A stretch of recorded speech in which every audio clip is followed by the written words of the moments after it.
Graça e paz a todos. Eu espero que a sua vida esteja bem. Estou aqui nesse lugar muito bonito, capital do Paraná, cidade de Curitiba. Estou numa praça, por incrível que pareça, é uma praça de Curitiba. No fundo tem esse riacho. E eu gostaria de hoje dividir com vocês uma passagem da Bíblia Sagrada que se encontra no livro do profeta Isaías. Para tanto, eu vou utilizar aqui com vocês esta tradução aqui, ó, que é a NTLH, nova tradução na linguagem de hoje em dia. Vamos fazer a leitura de um capítulo desta passagem de Isaías, tá bom? Vamos ler aí por volta de 8 versículos e depois disso fazer uma pequena explanação. E eu espero que você tenha compreendido a mensagem que eu quero passar para você aqui hoje, neste lugar aqui, que de particular eu gosto bastante. Mais de 20 anos que eu ando por aqui, né? Eu até pescava aqui, numa época que ainda tinha peixe. Tá bom? Vamos fazer a leitura no capítulo 11 do profeta Isaías, tá bom? Vou fazer uma leitura expositiva. Essa tradução, avisando vocês, ela é diferente daquela que você tem em casa. As palavras são diferentes, tá bom? Então vamos lá.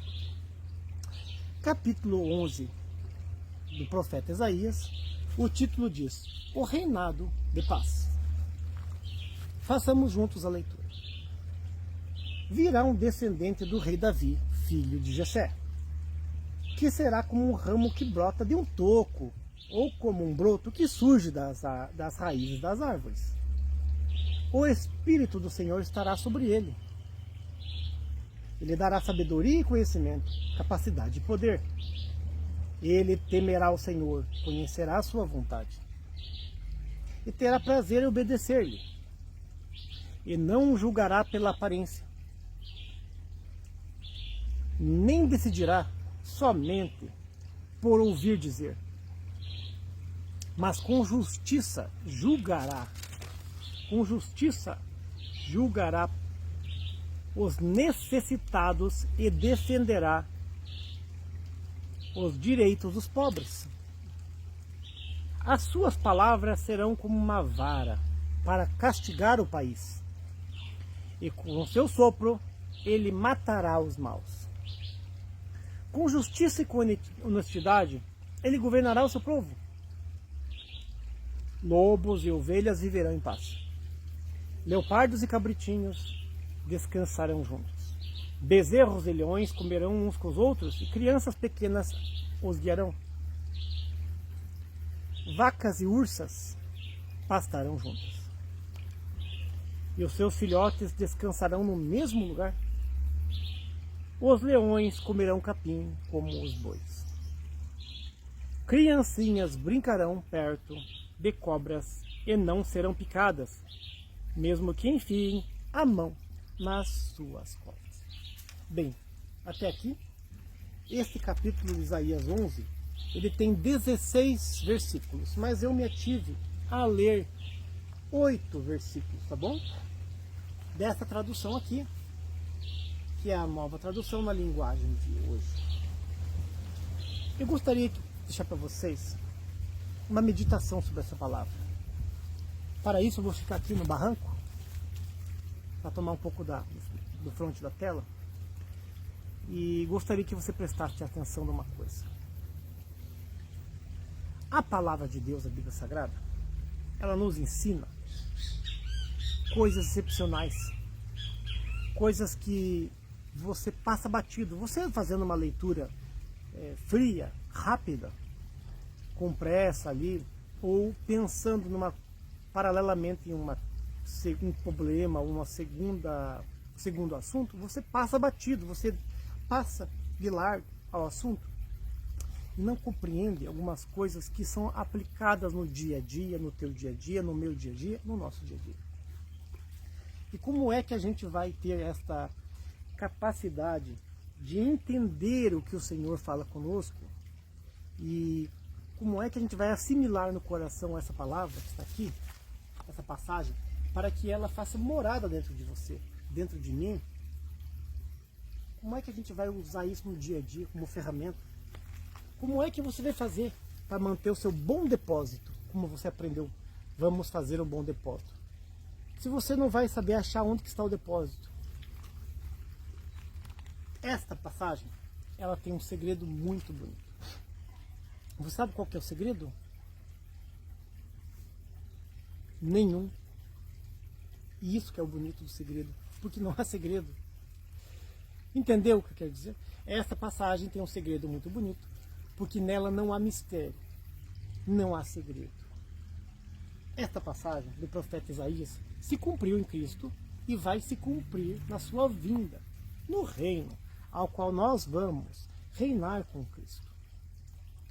Mas entenda uma coisa, que tem passagens dentro desta profecia que já se cumpriram e algumas irão se cumprir ainda. E essa é a beleza da profecia do profeta Isaías. Por quê? Você veja a comparação. Quando o profeta ele vem fazer a sua narrativa, o profeta faz uma comparação do reino de paz com a paz que existe neste mundo. Ele faz uma comparação das coisas desta vida, das criaturas desta vida, das situações físicas e científicas dessa vida, para poder ilustrar para você as coisas que não são desta vida. Ele explica as coisas carnais e terrenas como base para que você possa ter acesso às coisas espirituais e transcendentais, das quais você geralmente não vai ter noção se você não tiver apreço, não tiver apego à palavra de Deus. Porque é através da palavra de Deus que você vai conhecer a Cristo e o Espírito Santo te envolverá. O profeta faz uma comparação, por exemplo, da vaca com a ursa. Sabe que naquela época, lá no Oriente Médio e toda a Europa e a Ásia, existiam várias espécies de animais selváticos, né? Animais selvagens, animais perigosos, né? Que muitas vezes a Bíblia trata como sendo bestas feras, animais incontroláveis, né? E muito cruéis, por assim dizer, porque utilizavam-se de meios de matar, dentes, garras, força descomunal, da qual nenhum ser humano poderia sozinho sair. Então o profeta pega lá urso, leão, serpente, e você vê que o urso tem uma força descomunal, o leão tem uma agilidade fora do comum, e você vê que a serpente, a cobra, ela tem um veneno, uma peçonha que pode infectar não só uma pessoa, mas às vezes uma centena de pessoas. Então ele faz comparações. Ele fala, por exemplo, que a criança de peito guiaria os animais que viveriam nessa harmonia. Diz que a ursa, por exemplo, ia poder pastar junto com as vacas. Você já viu, por acaso, um urso comendo capim? Você já viu, por acaso, o leão comendo capim? Os filhotes da ursa ou da leoa dormindo junto com os cabritinhos, com os filhos do veado, com os filhos dos gnus lá na África? Não, você sabe que não é assim. Você sabe que existe uma necessidade na natureza dos animais se devorarem para que vença o mais forte. É a lei da natureza animal. E eles necessitam muitas vezes se apropriar de territórios, de animais, filhotes dos outros, disputar o espaço, mostrar, vamos dizer assim, força para perpetuar a espécie e também ter um domínio sobre toda aquela região, para que em evidência fique aquela raça e ao longo do tempo ela consiga se permanecer de geração em geração. Essa é a lei dos homens que você tem partilhado. Ou você acha que não é assim? Lá no seu trabalho, lá na sua família, lá na sua igreja, ou muitas vezes no seu grupo particular de amizade, né? Seja com seus amigos, suas amigas, seus companheiros que estudaram com você, os amigos do passado e os amigos mais recentes. todo mundo luta uma luta, todo mundo mata um leão por dia, todo mundo enfrenta um urso por dia. E para você muitas vezes é difícil você vencer essa batalha. Você tendo pouca força, você não consegue ver uma situação em que você será beneficiado. Você vê a longo prazo que as coisas não vão caminhar bem. Você entende que ao longo prazo as coisas não vão dar certo. E você perde aquilo que o cristão deve manter no coração. Chama-se esperança. Ela é a base da fé sobrenatural. Quando o profeta Isaías cita essas situações, ele compara com o reino espiritual. Ele compara com o céu que virá. Ele compara com um mundo que será transformado, por assim dizer. Vamos falar transformado, né? Assim como essas árvores aqui, essa mata, né? Esse local aqui, ele pode ser transformado pela mão do homem, tanto para o benefício da natureza, quanto para o próprio benefício do ser humano. Assim também este mundo será transformado. E você será transformado e transformada em um novo ser espiritual de luz, para fazer parte deste reino de paz, a qual você foi convidado a entrar de graça. Como diz a Bíblia, comprando sem dinheiro. Vinde comprar mel e leite e mel sem dinheiro. Está lá, se não me engano, no livro do Deuteronômio e alguns livros do Velho Testamento, tem essas passagens. Vinde comprar leite e mel sem dinheiro. Você quer vida? Quer viver em paz? Não só lá no céu? Quer aqui na terra? Dificilmente você conseguirá êxito aqui nessa terra 100%. Porque enquanto estamos nesta terra, estamos suscetíveis a falhar, a magoar o próximo e a sermos magoados. A decepcionar o próximo. E também sermos decepcionados por aqueles que nos rodeiam. Sejam eles nossos amigos, nossa liderança, patrões, parentes e família. Então, quando o profeta deixa essa profecia de Cristo, ele coloca ali uma série de versículos ali que foram divididos. Claro que na época não eram versículos, né? Foram divididos depois. Mas essa série de versículos, se você analisar um por um e não passar batido, você vai entender algumas coisas claras que estão ali e que influenciam a nossa vida. Por que Cristo, o Senhor, ele é santo, justo e perfeito? Qual é a diferença dele para você e para mim? É pequena, é grande, é gigantesca, é universal? Ele tinha natureza divina. Mas ali você vê claramente no texto que se apresenta que diz que ele julgaria, mas não com uma justiça aqui dessa terra. Ele julgaria com uma justiça espiritual. Vamos pegar o exemplo aqui. Quando a gente chega lá, por exemplo, no versículo, olha lá, no versículo 5, diz assim, ó: com justiça e com honestidade, ele governará o seu povo. Essa diferença de Cristo nós não temos em Cristo isso aí. Por mais que tentamos ser justos o suficiente, não somos suficientemente justos. Olha que palavra comprida.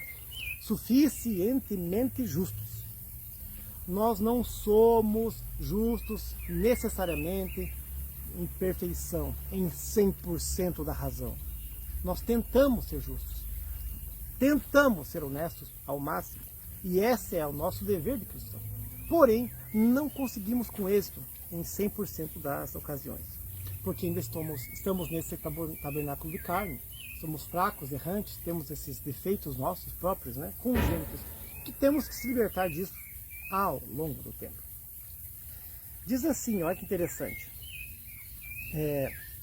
Mas com justiça ele julgará os necessitados e defenderá o direito dos pobres.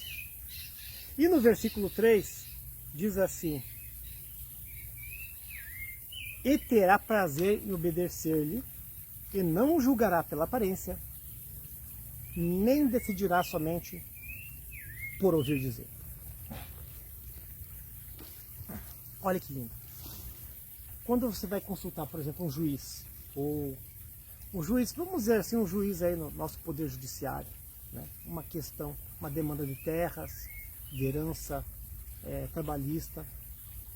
Os juízes, muitas vezes, eles se aplicam a duas bases para dar uma sentença. A primeira é uma constituição. E a segunda são as testemunhas. A Constituição, ela muitas vezes pode ser interpretada aqui, a nossa Constituição brasileira, por exemplo, de formas diferentes, o que causa interpretações diferentes, por juristas diferentes, juízes diferentes. Isso causa uma jurisprudência diferente, ou seja, às vezes uma mesma passagem da Constituição pode ser interpretada de formas diferentes para ocasiões diferentes. Né? Há dois pesos e duas medidas. Mas uma das formas que os juízes usam para poder trabalhar com a lógica e com a racionalidade para se fazer justiça e não errar, geralmente usa-se testemunhas, pessoas que falaram, que viram, presenciaram, testemunhas oculares, auriculares, pessoas que participaram, né? São aquelas pessoas que participaram muitas vezes dos atos, das demandas, das compras, das brigas, de todo tipo de demanda que o ser humano tem para com o próximo. Mas não é assim com o Senhor. O próprio capítulo diz ali no versículo 30, no versículo 3, né, do capítulo 11, que ele não julga simplesmente com a justiça da terra, ele julga com a justiça, com a retidão. E não por ouvir dizer. Ou seja, ele segue a base da verdade, porque a verdade em Cristo é ele próprio, Jesus Cristo. Ele disse, eu sou a verdade. Então ele tem a verdade verdadeira. Na verdade vos digo. A verdade verdadeira. Porque existem muitas verdades por aí. Muitas filosofias que se dizem ser a verdade. Muitas formas de viver que se dizem ser verdade. Mas Cristo não, ele é a real verdade. A verdade celestial. A verdade divina. Ele veio dar testemunho da verdade. Até mesmo diante do Pôncio Pilatos, ele deixou claro que ele veio dar testemunho da verdade. Verdade que habita nele. Então ele não pode negar-se a si mesmo, porque ele é feito de verdade. Ele é a verdade pura. Ele é a verdade que emana, que irradia em você e em mim. Então o conceito de justiça de Deus é diferente do conceito de justiça desta terra. Cabe a nós cristãos, eu e você, que está do outro lado desse celular, escutando esta reflexão, sermos imitadores de Cristo. No começo desse vídeo, eu li uma passagem do reinado de paz. E esse reinado de paz não é aqui. Não é nesta terra. Ponha isso na sua cabeça. Você acha que comprando aquele carro vai te fazer feliz, você vai chegar mais rápido no serviço e assim ganhará mais dinheiro e pagará suas contas em dia. Você acha que comprando aquela casa naquela cidade, determinada cidade, você poderá ter acesso a melhores empresas. Você ficará mais rica, terá mais tempo para os seus filhos e para a igreja e para o próximo e até para fazer obra social. E você acha isso, você acha aquilo. Você pensa isso, você pensa aquilo. E aí, qual é a verdade? Qual que é a vontade de Deus para a tua vida? O reino de paz não é aqui. Lindo como essa paisagem. Linda como essa paisagem. Dentro de uma praça em Curitiba. Muitos mais vezes centenas. Milhares de vezes centenas. Milhares e milhares em sua essência. É o paraíso que nos aguarda. O celestial repouso, o local de descanso em paz, onde as águas, olha o barulhinho da água, correm mansamente. E você verá, simbologicamente, o urso e a vaca, ou seja, a presa e o predador, os inimigos, as pessoas que não se gostavam, vão estar ali com você. Porque elas serão transformadas ao longo do tempo. E a gente sabe disso. E isso está na eleição que Cristo tem no coração daquele que o ama. E você quer o quê? Você quer viver aqui. nesse paraíso. Por mais que esse paraíso tivesse uma casa aqui bonita para você morar, se tivesse energia elétrica, não estaria bom. Se você tivesse Wi-Fi, não estaria bom. Nada nunca está bom, porque o que está aqui embaixo é imperfeito. Porém, aquele reino de paz profetizado por Isaías não é nessa terra. Esse foi um dos erros grotescos em que os judeus cometeram no passado, quando esperavam o Messias para fazer um reino de paz aqui na terra, da forma que eles queriam, instituindo um reino da forma que eles queriam. Este reino hoje, ele pode ser alcançado por você.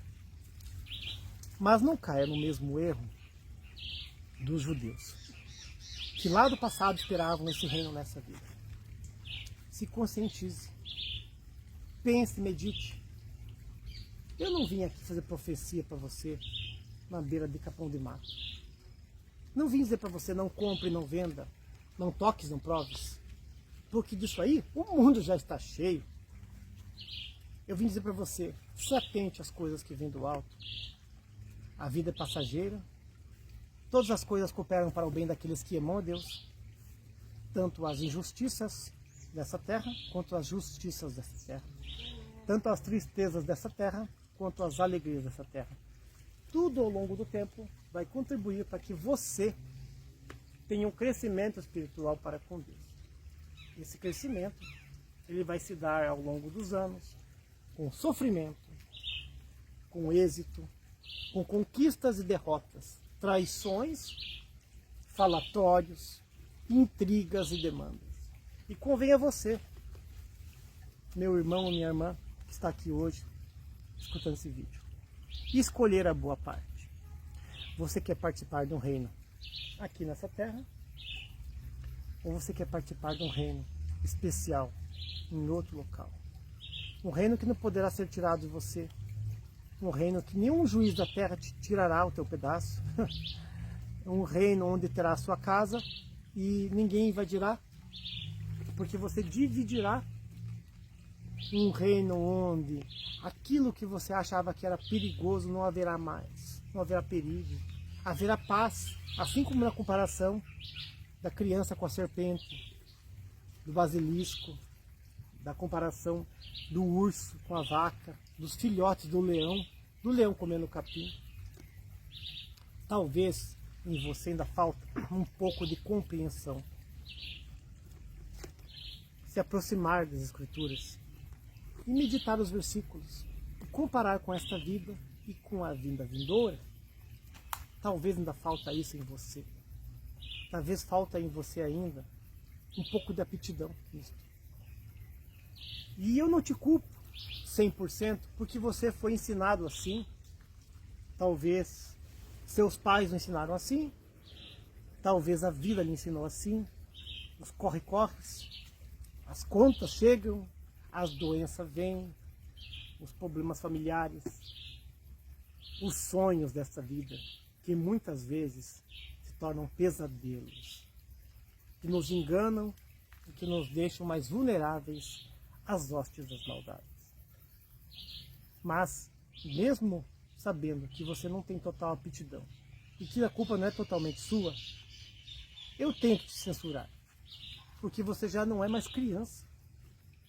E como é que você diz que ama Jesus Cristo, que ama Ele de coração, se você não conhece a carta de amor? A carta de amor, na qual o amado que se declara para você se revela. E nessa carta de amor, ele fala para você o que ele gosta, o que ele não gosta, o que ele censura, o que ele não censura. Ele se mostra a sua essência. E esta carta de amor você tem em casa. Mas você, muitas vezes, prefere ir para a frente de uma televisão, para a frente de um celular, como está aqui agora, se bem que agora está sendo mais prático para você. Muitas vezes você tem ido para simpósios, para reuniões administrativas dos grandes homens de negócio da sociedade, para tentar galgar cargos maiores, posições elevadas, mostrar para a tua sociedade e para a tua família que você não é tão pequeno, tão pequena, que você é maior do que isso, mostrar que você é grande, que Deus é contigo na tua vida. Você quer provar para o próximo e para ti mesmo constantemente que você não é essa miserável pessoa que você é. E você é uma miserável pessoa como eu sou uma miserável pessoa. Esquece tudo isso no momento. Você pega a Escritura Sagrada, descansa o teu coração em Deus. Tudo o resto Ele fará. Como eu já vos disse, todas as coisas nessa terra, elas cooperam para o bem daqueles que amam a Deus. A Bíblia diz também, buscai a Deus, o reino de Deus. É a sua justiça. A sua justiça não é da terra, a sua justiça de Deus. E o demais coisas desta vida são acrescentadas. Ele não deixa o passarinho ficar sem comer. Nem uma flor dessa que está por aqui tão linda, sem a sua mantimenta, da sua aparência, da sua beleza pessoal que lhe dá o fruto da flor. Nem o rei Salomão, muitas vezes, em seu esplendor da sua glória, se vestiu tão bem quanto um lírio do campo.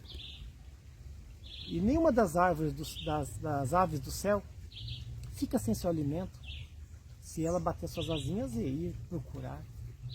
E você acha que você que é o Filho de Deus, a Filha de Deus, imagem e semelhança, e que Ele morreu por você, Ele se entregou na cruz em sacrifício vivo e eterno, Ele vai deixar você perecer?